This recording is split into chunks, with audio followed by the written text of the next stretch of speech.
Luke begins with intention, an orderly account, eyewitness testimony, carefully written so that you know what is true.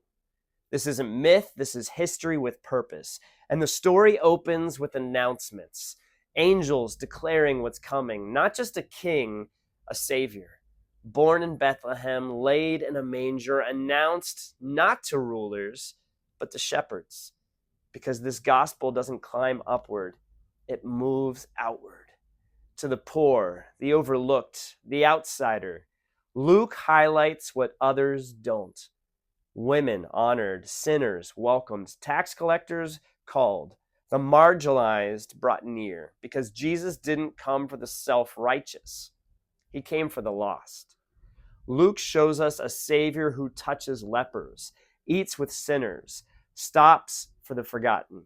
Not distant holiness, compassionate presence. And then the parables. The lost sheep, the lost coin, the lost son.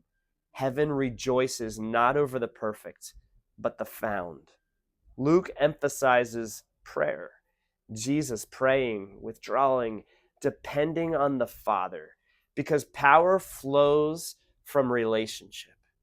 Then the turning point. Jesus sets his face toward Jerusalem. Everything begins moving toward the cross, and Luke makes something clear. This is intentional, not accidental suffering. Planned redemption. At the cross, Luke shows the heart of Christ.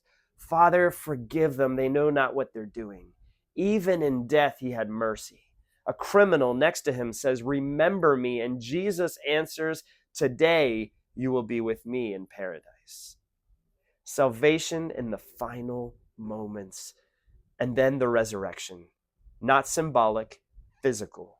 Jesus walks, speaks, eats with disciples, and on the road to Emmaus, he explains the scriptures and how they point to him, showing how everything is completed and fulfilled in him. Luke teaches us this: Jesus is not just Israel's Messiah.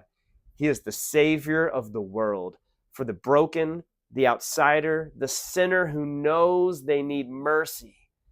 And the story doesn't stop here, because Luke writes a second volume, Acts. The Spirit will come. The gospel will spread. The mission will continue. Comment Savior for all if you see Christ in Luke. Follow for John, where the Word becomes flesh and reveals the glory of God.